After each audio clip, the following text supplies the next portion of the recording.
Sometimes you just gotta pay the bills, but there's no reason you can't build a support network, meet amazing people, and make other people money in the meantime. When I first started the business, I found this community of fellow filmmakers, videographers, online, and they kind of had this template for what's called the video business card. Which is kind of exactly what it sounds like. It's the who, what, and why of your business. It's pretty much the best view that you can start a small business off with. I don't know if you've ever listened to Simon Sinek, but he has a great lecture on YouTube that's called Starting with Why. And it really focuses on connecting to the heart of a business, why they do what they do, and then you lean into the who they are and then the what. A lot of people in small business spend a lot of time networking, shaking hands, figuring out who other people are, and introducing themselves. This is kind of one of those resources that allows people to skip past all of that and cut straight to the chase of the heart of their business, as well as being able to reach more people in a broader way rather than just a one-to-one shaking hands kind of meeting. Also, I've noticed that a business that doesn't have a video about themselves, who they are and what they do, probably doesn't take their business that seriously. It's kind of a useful tool for growth for someone. It's a good marker of success for once they've gotten to the point where they know that they're going to stick with their business and they're going to continue doing it for a long period of time. For the high-ticket businesses, anything that requires a lot of money for people to invest in, like real estate or chiropractic, this is a really easy client to be able to make money because you only have to land them one or two different clients or customers in order to justify the cost of the video. The people who work with those types of people really want to know them, really want to trust them, want to understand that they're serious about what they're doing, and this is kind of the best format of a video for these types of people. One of the things to think about when budgeting these videos is think about the value that you can offer someone rather than the time or effort. These are kind of the best ways of being able to support the business, build a business infrastructure, and then also make people money at the same time. This is all very kind of profit and money based, but also that's kind of what these videos are for in many different respects, is making sure that you can sustain your business, they can sustain their business, that everyone is happy, and that everyone is brought together in order to make something that you love, but also is going to grow you all for the future. So the way that I approach these videos is really simple. I do it in 3 different steps. One is the interview, where you ask them who they are, what they do, and why they do it. Make sure you write really good questions. Second is a B-roll shoot. Show what they do, how they do it. Figure out what shots you need to complement the interview that you just shot.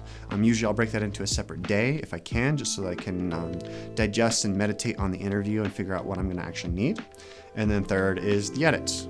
This usually takes me about 1 or 2 different days to be able to cut everything together, make sure that everything looks nice, that you get to the heart of why they do what they do, how they do what they do, and who they are as a particular person. I think it's really important in shooting these that you individualize yourself in terms of how you ask proper questions.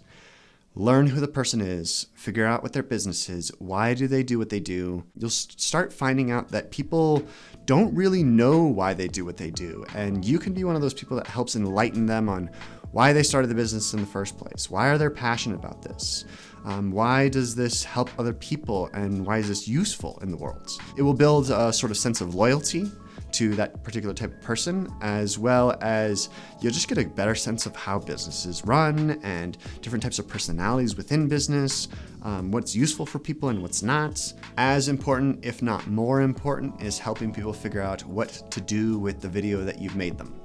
So a few things that I found in making sure that the tool that you've made them is useful is setting up an email signature. Most of these people do business via email, and you can set it up to where their video about them and their business sits in every single different email exchange that they have. This is a really simple process, and it's probably the most effective, underrated way of using one of these videos, especially for people who are not super social media or digitally savvy. Another obvious way is to upload it to YouTube. This should be a default. This is how you also set up as an email signature. Also gives them an introduction into YouTube if that's a useful tool for them and their business. Obviously, you want to post it to all the different social media channels that they use. So Instagram, Facebook, LinkedIn, Pinterest I found is useful sometimes, not as much with video as it is with photos, but just consider all your different options and make sure it's posted to all of them. Also within Facebook, you can share to different groups. Just make sure it's really not salesy. Salesy shit drives me crazy. Another way of using these videos is in presentations. This is particularly useful for people who get stage fright.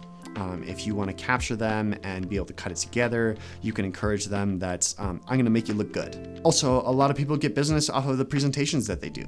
And so if they can put themselves forward as someone who is an authority on the subject and knows what they're doing, and you've been the person to be able to capture that and deliver that, it has a way more impact than someone who gives kind of a half-assed speech. And then lastly is an email push or a campaign. So if you aren't doing email marketing, you should consider it if you're a small business. A lot of clients come from years of knowing them, so you have to put in the work to sustain that relationship. Another thing I'll do with these videos is I'll usually cut them into clips, Reels and TikTok and YouTube Shorts.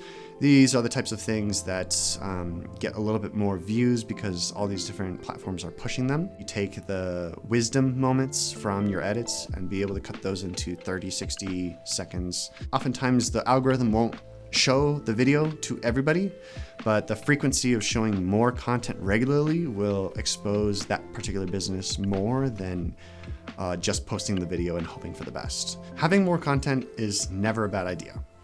The more things to post, the more people see it, the more business is generated. It's as simple as that. If you're a filmmaker like myself, you generally don't want to be doing talking head videos, but I've also found that there's so much that you can gain from doing these types of videos. An example is being able to perfect your craft. What are you doing with the background? What are you doing with the lighting? How do you get the highest quality of image that you possibly can? As well as being able to figure out how to lead properly, communicate well, and express ideas and ask questions that connect you with someone and create a long-lasting relationship. Half of filmmaking is networking and being able to build relationships and make sure that you are getting what you need and expressing it in a way that means something to someone else. The important thing to remember is that video is a tool. It's only as useful as you make it.